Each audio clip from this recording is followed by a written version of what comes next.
এই যে আপনারা এত বড় একটা অ্যাওয়ার্ড পেলেন, সেটা নিয়ে কি বলবেন? দেখুন, এই অ্যাওয়ার্ড হয়তো আমরা আগেই পেয়েছি। মানুষের ভালোবাসা আমাদের কাছে সব থেকে বড় অ্যাওয়ার্ড। আর এই যে বিশ্ব নন্দিত অ্যাওয়ার্ড, সত্যি কথা বলতে কি এর নাম আমি কোনোদিনও আগে শুনিনি। লোকের বাড়িতে কাজ করি আমি বড় হয়েছি, আমি এ বাড়িতেই কাজ করতাম, পরে জেনেছি আমি এ বাড়ির মেয়ে। ফুলঝুরি, কি হচ্ছে কি এখন? কি তোর এসব কথা না বললেই নয়? সত্যি ফুলঝুরি, তোর কি কোনো ইন্টারভিউতে এই কথাগুলো না বললে হয় না? কেন বলবো না মা, এগুলো তো সত্যি কথা, আমার অতীতের কথা। আমি তো আমার অতীত কোনোদিনও ভুলে যাইনি। এবার আমি একটা কথা বলি, মানে আমি আমার কথাটা বলছি। আমি আমার শ্বশুর মশাইকে দাদা বলে ডাকি, এটা নিশ্চয়ই আপনারা লক্ষ্য করেছেন। বুলেট দাই আমাকে এই বাড়িতে নিয়ে এসেছিল, আমাকে এখানে এনে গাড়ি চালানোর কাজ দেয়। তার আগে অবশ্য আমি টুকটাক এদিক ওদিক কাজ করেছি, গাড়ি চালানোর কাজও করেছি, কিন্তু একটাও কিন্তু ধোপে টেকেনি। তারপর এই বাড়িতে এসে ফুলঝুরির সঙ্গে আলাপ, তারপর আমার গান গাওয়া শুরু, সমস্ত কিছু শুরু কিন্তু আমার এই বাড়ি থেকেই। ফুলঝুরি অবশ্য এত ভালো গান গায় সেটা কিন্তু নিজে কোনোদিন বুঝতে পারেন। আমার সঙ্গে কোনো একটা লড়াইতে হয়তো ও গান গাওয়া শুরু করেছে, তবে আজকে আর কোনো লড়াই নেই। আজকে আমরা দুজনে এক হয়েছি, আমরা দুজনে মিলে একটা সুর তৈরি করার চেষ্টা করেছি। আর একটা কথা আমি না বলে পারছি না, আজকে যে আমাদের এত লোক চেনেন, আমাদের গান শোনেন, তাদের ভালোবাসা দেন, তার পেছনে কিন্তু একটি মানুষেরই হাত আছে, তার নাম অঙ্কুর চ্যাটার্জি। অঙ্কুরদা এখন এই দেশে নেই, আসলে ঠিক এই সময়গুলোতে অঙ্কুরদা থাকে না। লালন ফুলঝুরি যখন বিপদে পড়ে তখন অঙ্কুরদা ঠিক কোথা থেকে চলে আসে আমরা বুঝতেও পারি না, কিন্তু আমরা যখন সুখে থাকি তখন কিন্তু অঙ্কুরদাকে আর খুঁজে পাওয়া যায় না। এরকমই একটা মানুষ অঙ্কুর চ্যাটার্জি, তিনি আমাদের কাছে ঈশ্বর।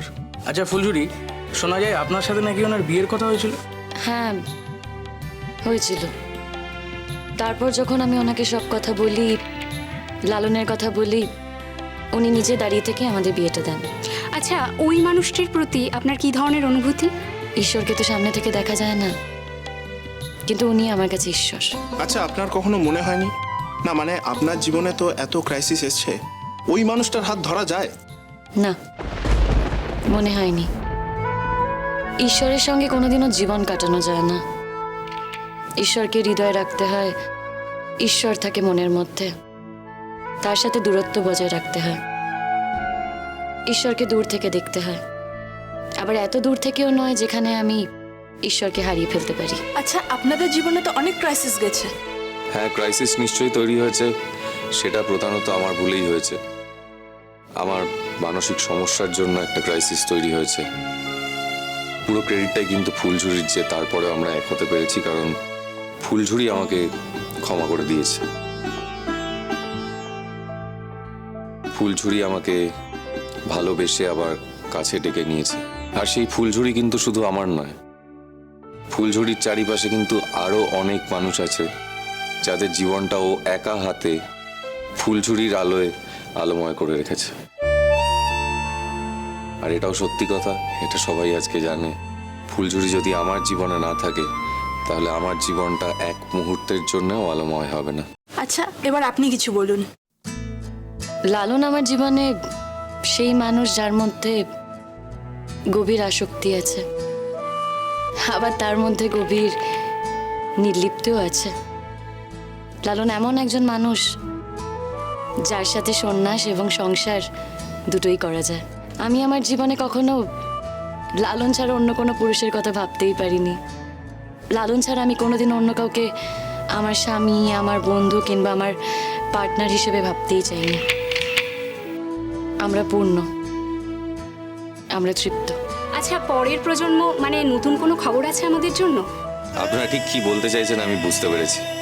দেখুন, আমি আগেও বলেছি, আমরা দুজনে মিলে একটা সুর বাঁধার চেষ্টা করছি, একটা সুর খুঁজে বেড়াচ্ছি। আমরা একটা গান লেখার চেষ্টা করছি, একটা কথার জন্ম দেওয়ার চেষ্টা করছি। সেই কথাটা এখনো আমরা বলে উঠতে পারিনি। যেদিন সেই কথাটা আমরা বলে উঠতে পারবো, আমরা বুঝবো যে আমরা আমাদের প্রথম সন্তানের জন্ম দিতে পেরেছি। তারপর নিশ্চয়ই আমরা আমাদের দ্বিতীয় সন্তানের কথা ভাববো। Thank you so much. এবার তাহলে আমরা আসি। এসব বললে তো হবে না, আপনারা যখন এতক্ষণ আছেন একটু মিষ্টি মুখ না করে কিন্তু কাউকে ছাড়বো না। বলছিলাম একটা যদি গান আমাদের সবাইকে শোনাতে। শোনানো হবে তো। আজকে সোনা দিদি আপনাদের একটা সুন্দর গান উপহার দেবে। হ্যাঁ, উপহার দেব,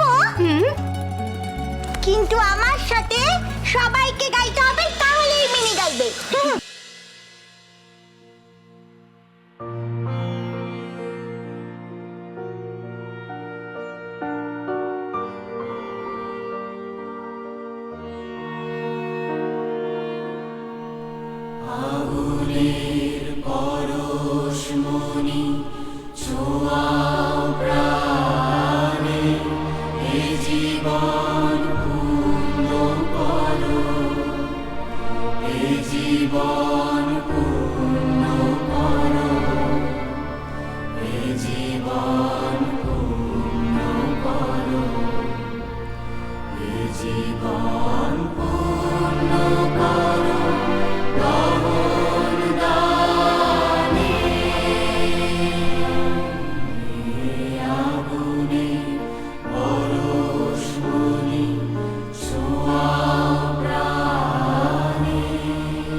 She